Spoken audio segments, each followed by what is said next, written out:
Prehistoric America, 30 million years ago, the dawn of the Oligocene epoch.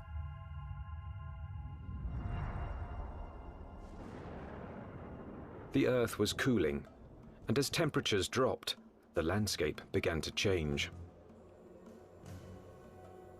In what would someday be Nebraska, Wyoming, and South Dakota, tropical forests gave way to a radically different environment.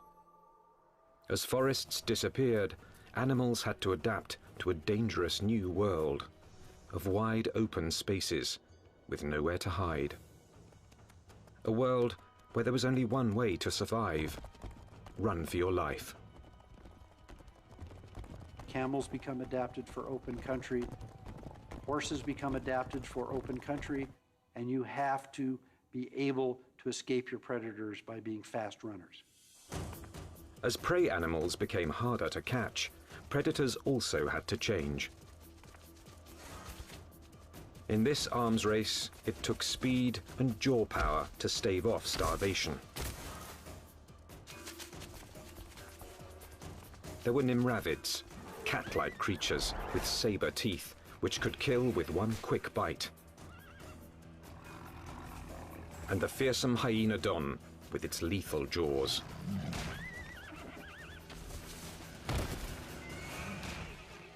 There was another animal stalking these deadly grasslands. Scientists call it the entelodont. More than a meter at the shoulder, weighing in at 270 kilos, entelodont was the Oligocene's #1 menace. Entelodonts, I mean, they were really bad-looking animals that only a mother could love. And if you were another animal on the landscape, I mean, you saw one of these things, I think you'd go in the opposite direction. Paleontologists have always looked at the entelodont's sheer power with reverence. But its behavior is one of evolution's most puzzling enigmas. Was it a pure hunter, or did it use its battle tank body simply to protect itself from other predators? Between the biting and the chewing, you wanted to stay away from the business end of this animal. Just look at it. Look at the size of that skull. Look at this, all those teeth in there. There is no animal like this anywhere.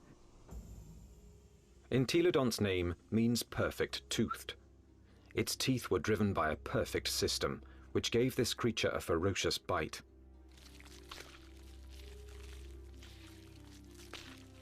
Its jaw power came from two massive cheekbones that leveraged the muscles and supercharged them, driving the deadliest jaws of its time.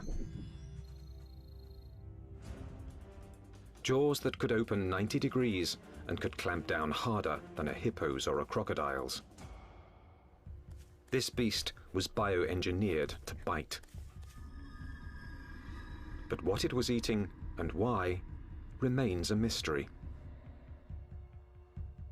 Entelodonts have no modern relatives, no modern close relatives. So it makes it a challenge for a paleontologist to figure out how they made their living. What would an animal with such an enormous flange on its face, such enormous teeth, be eating? What was it doing?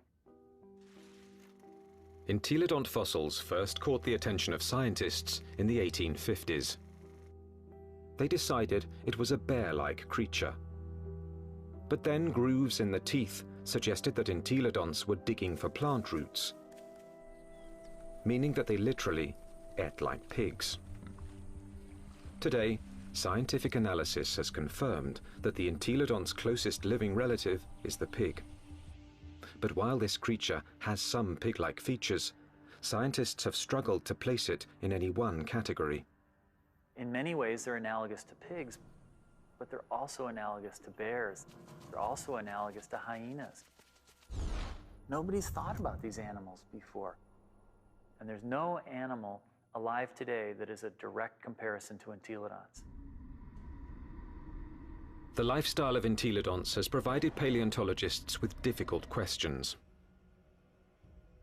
A new generation of scientists is looking at the entelodont to determine why this plant-eating animal had teeth like a carnivore. Entelodont jaws held 4 different kinds of teeth: canines, incisors, premolars, and molars at the back. The back molars were ideal for grinding vegetation, but it's hard to imagine that the entelodonts would have needed such lethal canines and incisors just to grab plants. Then, in 1993, a discovery suggested that entelodonts were chewing on much more than plant roots. We've got a set of vertebrae here. You can see the neural spines are evident. For over 15 years, this quarry site in the Badlands of South Dakota provided paleontologists with a multitude of fossils from the animals that shared Entelodonts' world. There it is. First time out in 33 million years, huh? 30 million years ago, this place was a watering hole crowded with rhinos, camels, and early horses.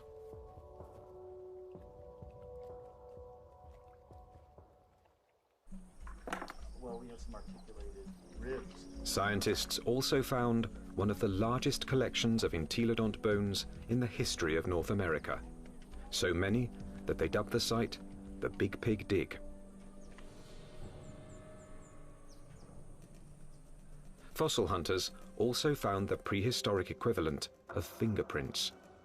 Entelodont teeth marks all over the bones of the biggest and fastest animals of its time. Well, these represent bite scars along the dorsal margin of this rhinoceros skull.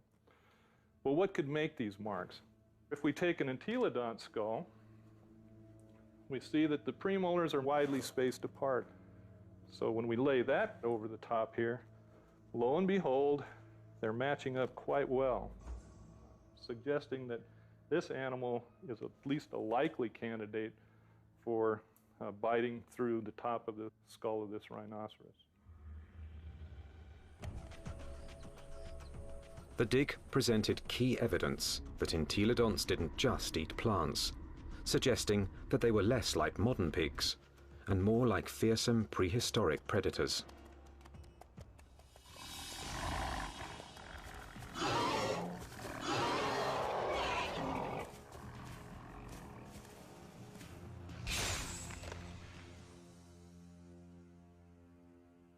If we look at the front of the mouth of an entelodont, it's got a very strong bite that's interlocking. The teeth come together like that. The tips of the teeth don't touch each other, so it's not really specialized for cropping vegetation. In addition to interlocking, the front teeth angle slightly forward, giving entelodonts the ability to grab and nip, something plant eaters don't need, but meat eaters do.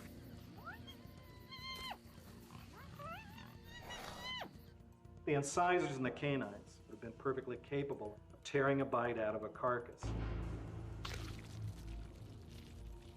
But dentition isn't the only reason paleontologists believe the entelodont was a dedicated carnivore. Under Wyoming's rugged terrain, scientists are finding more and more bones bearing the signature of entelodont's powerful jaws.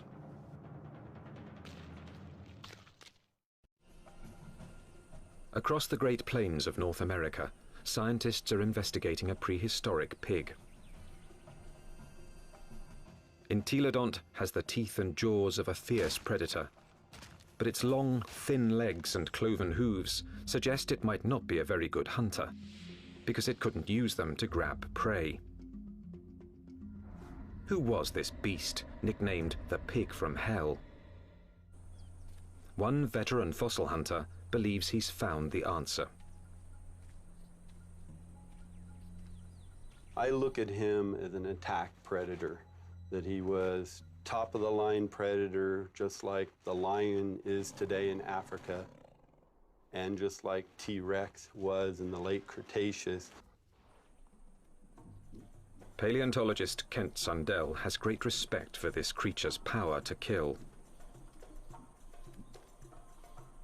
At Wyoming's White River Formation, he's found what he thinks is ultimate proof of its hunting prowess. 25 million years ago, this was a flat plain near a river where horses, camels and rhinos gathered to drink.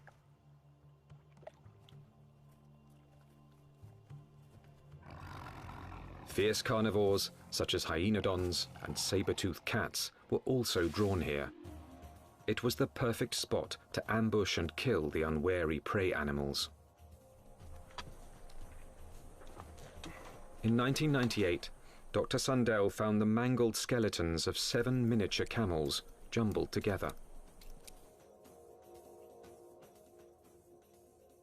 All the bones had been gnawed, and 6 were missing their hind quarters. In theory, they could have been the victims of several predators, like the hyenodon or early saber-toothed cats. But when Dr. Sundell matched up the teeth from White River's meat-eaters with the bite marks on the camel's bones, only one fitted.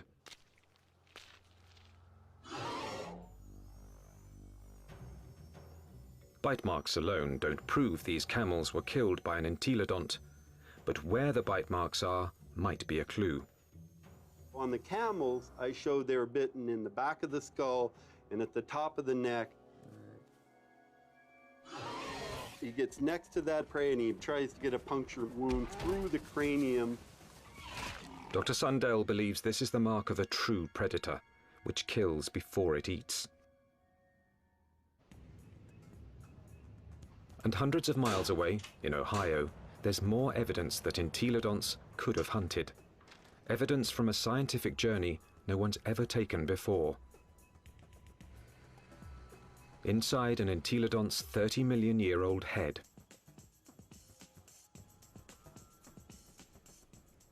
At Ohio University, anatomist Larry Whitmer uses a CT scan to electronically model the brain surfaces of prehistoric animals.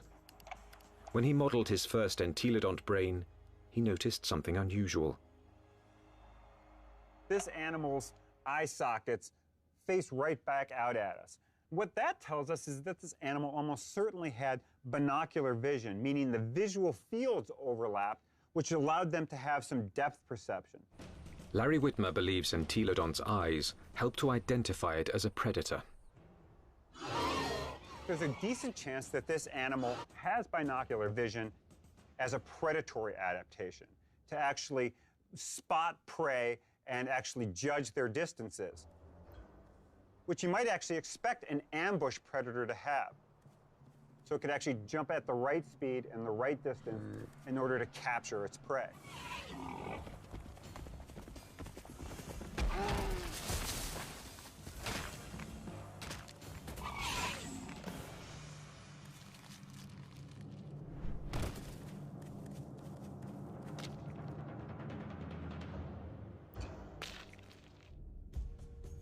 But entelodont's bizarre bioengineering doesn't inspire confidence that it could run and jump. Its body bones are light compared with its massive skull. But in fact, entelodonts easily carried their enormous heads, without tipping over, using powerful packs of muscle bulging from the top of the spine to the legs, and from the back of the head to the tail. The animal's head was cantilevered out in front of its body with these ligaments that ran from these spines down to the skull. It had full muscle all along either side here, and it had muscles coming from the sternum up to the jaw down here. Massive muscles carried its oversized head.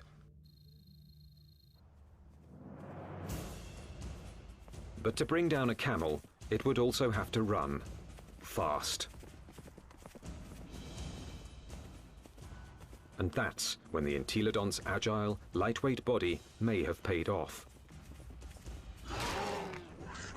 There's just one problem. When a predator catches its prey, it relies on its claws to grab it and bring it down.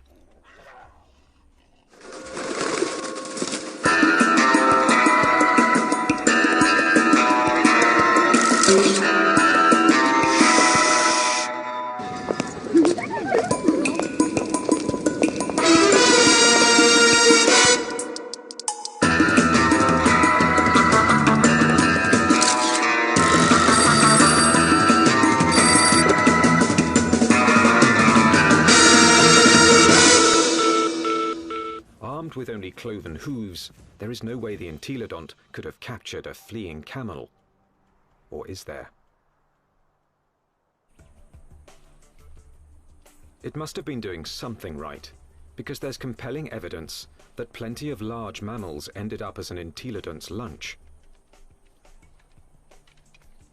Well, it looks like there's a lot of bones coming out along here, and right here we have a really large limb bone. And we found evidence that entelodonts have bitten into all sorts of bones, including rhinoceros bones. They've been biting into camels. We found evidence that they were biting into the long bones of rhinos.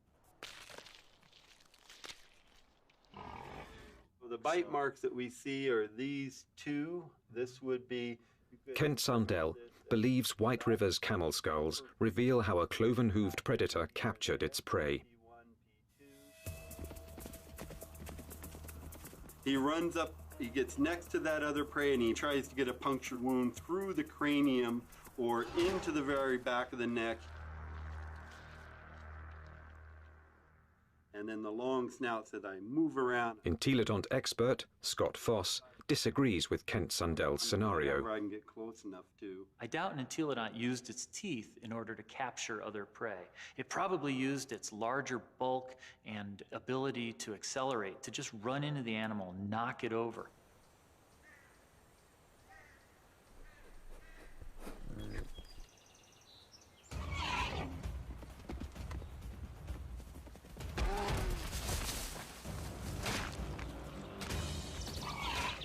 Once I had that animal knocked over, then the teeth can go into business, then the jaw goes into business, and it could crush whatever it went into. And it probably bit the animal right there in the head. Entelodont had all the tools necessary to kill prey animals. But there is more to the job of hunting than just the kill. A top-flight predator must have the ability to find and ambush its quarry. To understand this part of the process, science needs a fossilized window into an entelodont's world. What would we see if we could follow in an entelodont's 30-million-year-old footsteps? At a fossil site in Nebraska, that's exactly what scientists have done. And these footsteps have led them on the trail of the creature's hunt for food.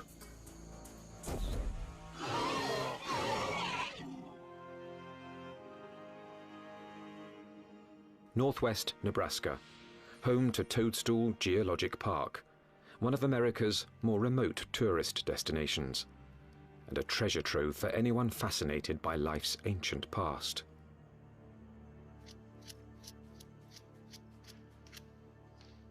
Okay, here's our heel pad. Toe, toe, center hoof, which bears most of the weight, the middle toe. So that makes this a very nice rhinoceros print. 30 million years ago, these solid rocks were muddy stream banks, where migrating animals left their footprints, still preserved in Toadstool's rocks. Well, once we get it clean, it's a very nice rhino. Weigh in anywhere around 500, 600, 700 pounds.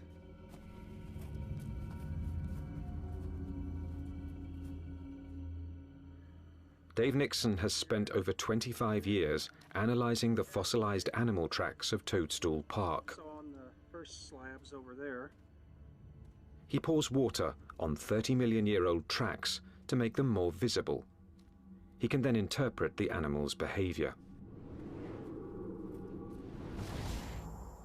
And he's walking at a deliberate pace, but not excited until he gets to this point. Starts to become stuck in the mud and shows quite a bit of emotion here because he really kicks, lands here, and he's out of the mud, but he puts another leap in, and the third bound takes him out of our exposure, and we're seeing excitement, if not fear. And if you're a herbivore, somebody always wants you for lunch. The rocks reveal that something was following the rhinos. We also have some smaller tracks. They look really tiny until you realize they're the tips of the toes. And what we have is an entelodont. The entelodont tracks at Toadstool Park give experts like Dave Nixon an unparalleled opportunity to understand how these creatures might have hunted. Because on that day, 30 million years ago, entelodonts weren't the only animals following the rhinos. And we have a set of carnivore tracks over here. These are smaller. Mysteriously, the tracks also reveal that the entelodonts were letting the competition get closer to the prey. They're following the main herd, but they're not as close in time. Why would a hungry entelodont on the trail of a meal allow another predator to rush in for the kill? The answer may lie in the most puzzling evidence of all. What's interesting, the rhinos are going that way, and the entelodonts are running at about a 45-degree angle to the rhino trail. Zigzagging seems a strange path to take if the hyenodon was closing in on the prey. But some experts believe entelodonts might have had a very good reason to zigzag. A reason revealed by a CAT scan.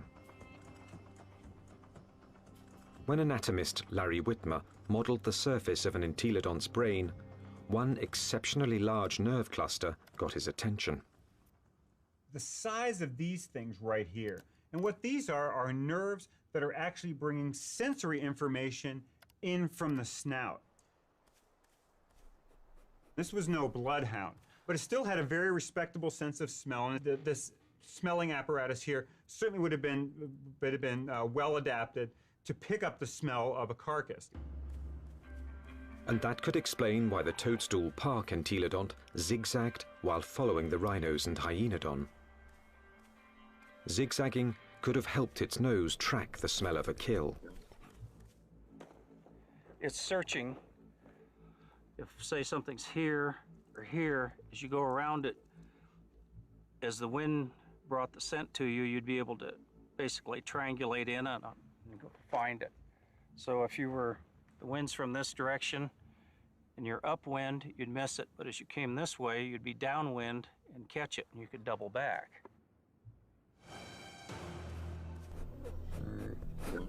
It puts its nose up in the wind, it catches the scent, and then it's going to start zigzagging along, walking from one side of the riverbank to the other till it picks up a smell, and then it'll start zeroing in on it. And by moving from side to side, it's able to pick up changes in that smell and zero in which direction it wants to go. How do we know this behavior? Because animals with good smell do that today. Modern predator behavior could provide crucial clues as to how the entelodont lived. There's no doubt that this 30-million-year-old battle tank was built to kill, but it may have let others do the killing and then moved in to take possession. One of the strategies we often see that takes place is where one animal will chase another one off of a carcass. We see this at Yellowstone National Park, where wolves will bring down an elk and a grizzly bear will chase off the wolves because it's bigger, it's nastier. This might have happened to the hyenodon at Toadstool Park.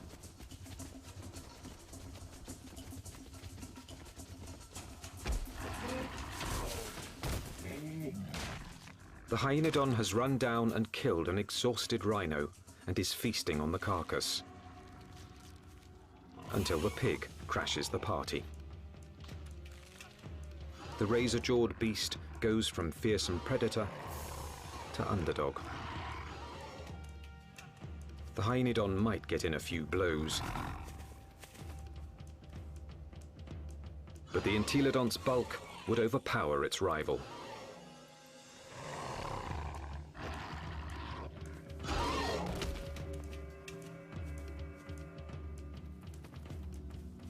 Entelodont had the tools to take any carcass it wanted. I can't think of any other carnivore that might stand up to it. Some experts argue that this is the true secret of the creature's success. An entelodont could hunt, but it didn't need to be a full-time predator. Instead, it let true predators do the hunting and killing, and then stole the fruits of their labor. Stealing food from a hyenodont, even if it meant getting into a battle with a hyenodont, would probably take a lot less energy than having to hunt for food and kill food on its own. If scavenging was its lifestyle, the entelodont's complex bioengineering doesn't look so strange. Entelodont had the eyes of a hunter, the nose of a scavenger, the front teeth of a meat-eating carnivore, and the back teeth of a plant-eating herbivore. It may have evolved from a plant-eater into an omnivore, a creature that could eat whatever was available in a radically changing world. And so in reality, what this animal ate was anything it wanted. That's part of the reason why these animals were as successful as they were for as long as they were on the planet. The entelodont's success was about to be tested by an ever-evolving planet. The Earth was growing cooler, and the landscape was changing. Some of the entelodont's fiercest rivals would not survive, but the pig from hell was about to show it could withstand the test of evolution by getting bigger.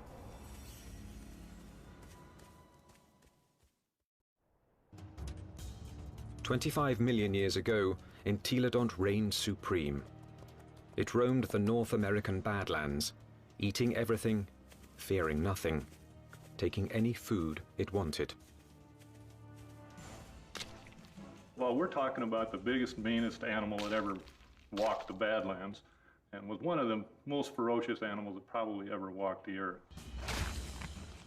Nothing could stop the entelodont from dominating their world for millions of years to come. Nothing, that is, except planet Earth. 25 million years ago, the time known as the Miocene began. The Earth grew even colder, and once again, North America began to change. The trend towards drying, a more arid environment continued, and you see woodlands become less frequent, become more scattered, spotty.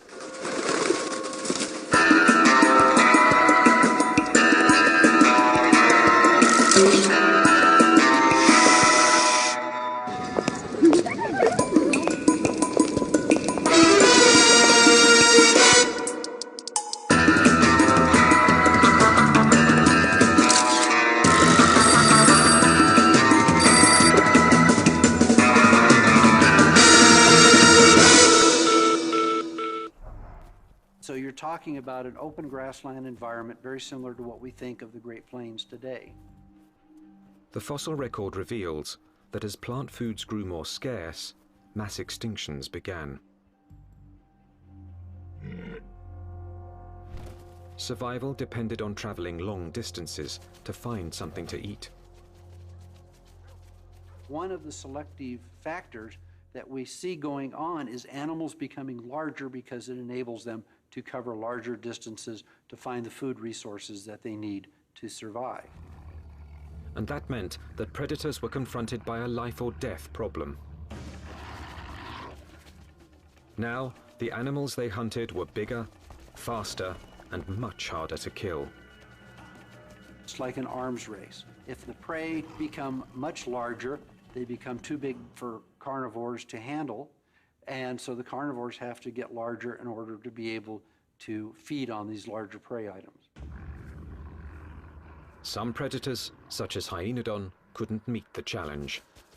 After 10 million years as North America's apex hunter, it disappeared from the fossil record, and that put entelodont's survival on the line.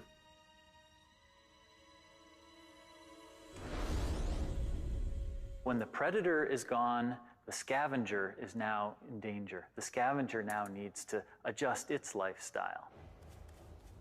And if the scavenger isn't very flexible, it's going to have a difficult time. And in fact, the so-called pig from hell disappeared from the fossil record at about the same time. But this species wasn't gone. Entelodonts evolved to rule the North American plains with a vengeance. This pig hadn't become extinct, it had supersized. This new version stood over 2 meters tall and was 4 to 5 times the size of its predecessor. It still had a battle tank body and a sprinter's legs. Its skull and jaws were now even more massive and more intimidating.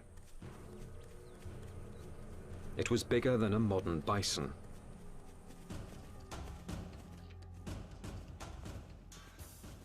The experts call it Dinohyus, a name meaning terrible hog. Terrible enough to earn a nickname of its own, the Terminator pig. Dinohyus. This is the monster of monsters. This is the beast of beasts. The skull alone is almost 1 meter long. This thing could bite through anything. The canines are this big around. They're just an enormous animal. And what is it doing? The answer lies at Agate Springs, Nebraska, one of the few places in North America where Dinohyus fossils are found. 24 million years ago, this place was a watering hole, an oasis in the arid sea of grass.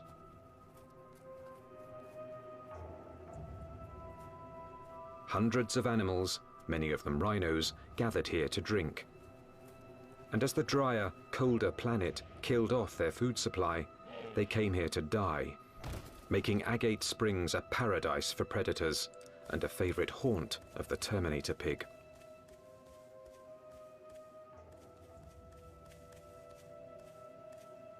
This thing was eating the big animals. We think that this guy was specializing on the large rhinos that lived at the time, on the calicotheres that lived here at Agate Springs. This is a limb bone from a calicothere, and in it we have a bunch of bite marks made by either a predator or a scavenger. The entelodont premolar, one of the teeth you find just behind the canine, appears to match these holes very well. When its crushing jaws bit into some of the Miocene's biggest mammals, Dinohyus was chewing on more than meat.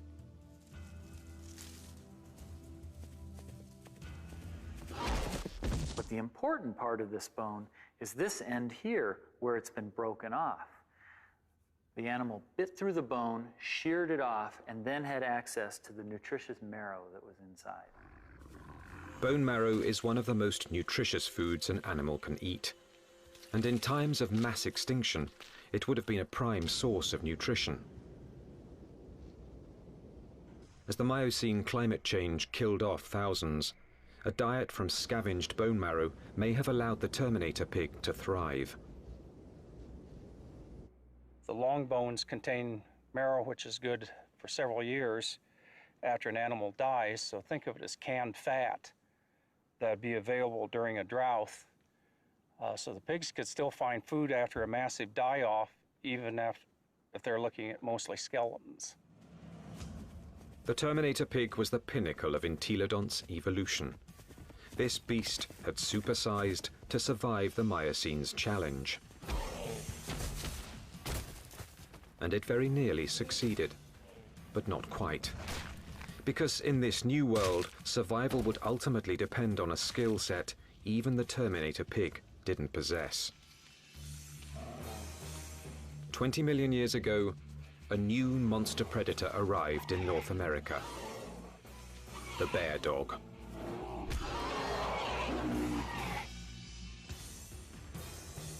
the Miocene epoch, 20 million years ago.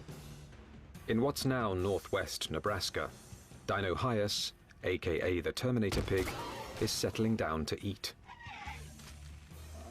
The chances are good that its meal will be interrupted.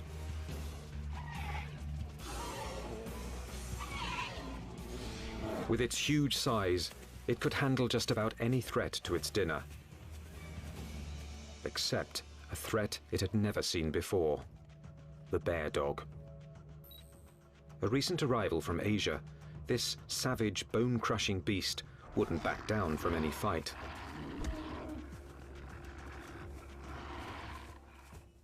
The bear dog migrated from its homeland in China and Mongolia across the Bering Strait to North America about 23 million years ago.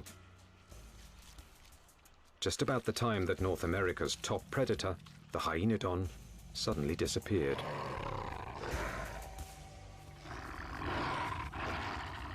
Scientists suspect that it wasn't a coincidence.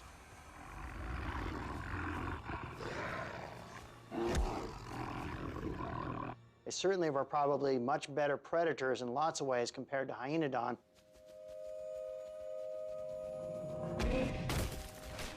And so it's a reasonable expectation that they probably drove the last of hyenodon to extinction in North America. With hyenodons gone from North America, the bear dogs faced off with their only remaining competition, the Terminator pig. Dinohyus relied on its massive size and killing jaws, two advantages its ancestors had once deployed against hyenodon.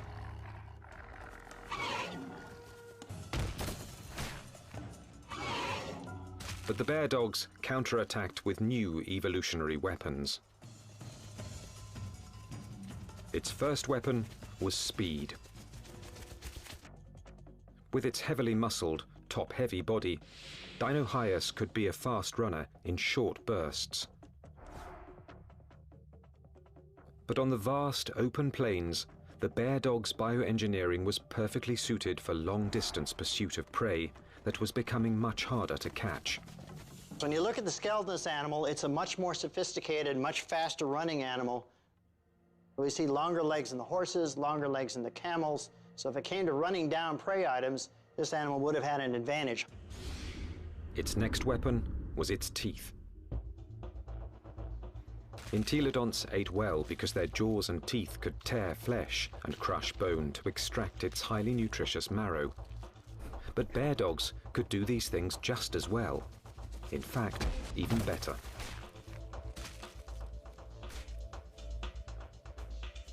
It's a great animal at biting bone, eating bone, crushing it.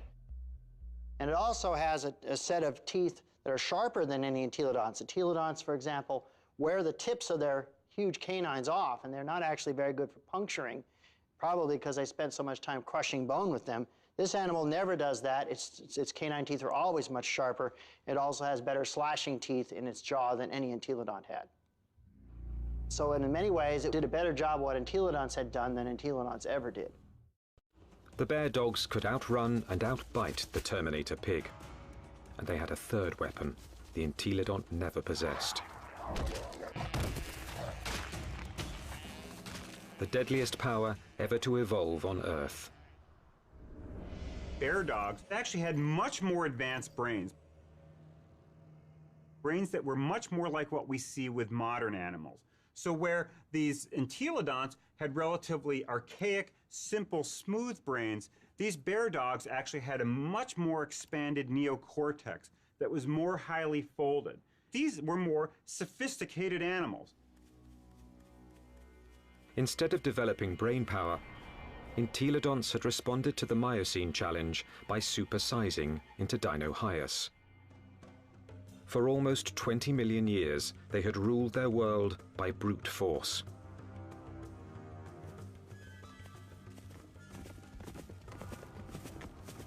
But no more. From now on, brains, not brawn, would decide who won and who lost nature's battle to survive.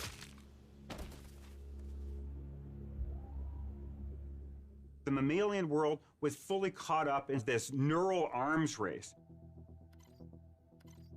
that arms race was starting to take place, and these entelodonts apparently weren't taking part in that. That may have actually put these animals at something of a disadvantage. This was an animal that almost certainly was driven mostly by instinct, with fairly predictable, stereotyped responses. This was not a clever animal. In combat, Dinohyus would have been bigger and stronger, but brain power could have given bear dogs the decisive advantage. Today, intelligent predators like wolves make up for their smaller size by hunting in packs to execute a creative plan of attack. Bear dogs might have followed the same strategy against Dinohyus. It's very difficult for Dinohyus to compete with the bear dogs. With a pack of bear dogs, even a large Dinohyus would have a difficult time chasing them away from a kill. These smaller, less powerful, but more clever animals potentially were able to actually steal kills away from Dinohyus. That they actually could have used different kinds of techniques. Fooling Dinohyus, being able to lead it away, or to actually even take on Dinohyus itself in actual combat.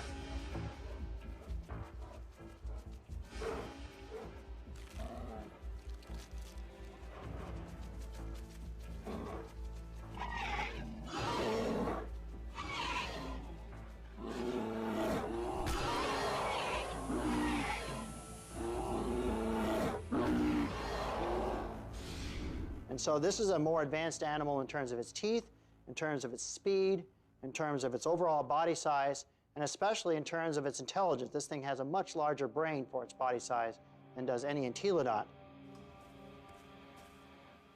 This animal had entelodonts beat in almost every way you can think of. Within a few million years, after bear dogs arrived in North America, they had squeezed Dinohyus out. Its favorite food, the calicothea, was also extinct. Without this meal to sustain its own massive bulk, the Terminator pig was forced to compete directly with bear dogs for smaller prey.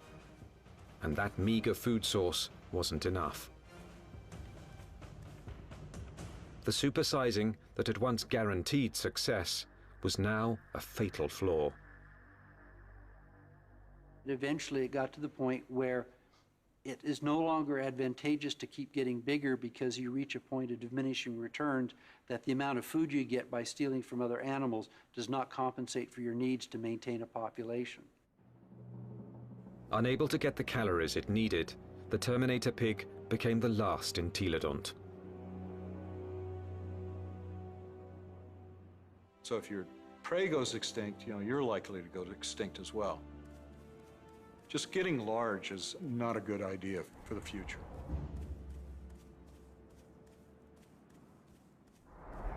Despite its rapid demise, entelodont was an evolutionary success. It dominated its environment for nearly 20 million years. It had the ability and intelligence to either hunt, scavenge, or forage, allowing it to survive on any available food source. This behavior is now the norm for more modern omnivores, like bears and humans. And some think a bit of entelodont's predatory instinct still lives on. When I was a kid growing up on a farm, I was always told, don't fall down the pig pen, they'll eat you. But the entelodont's living legacy isn't what fascinates the experts.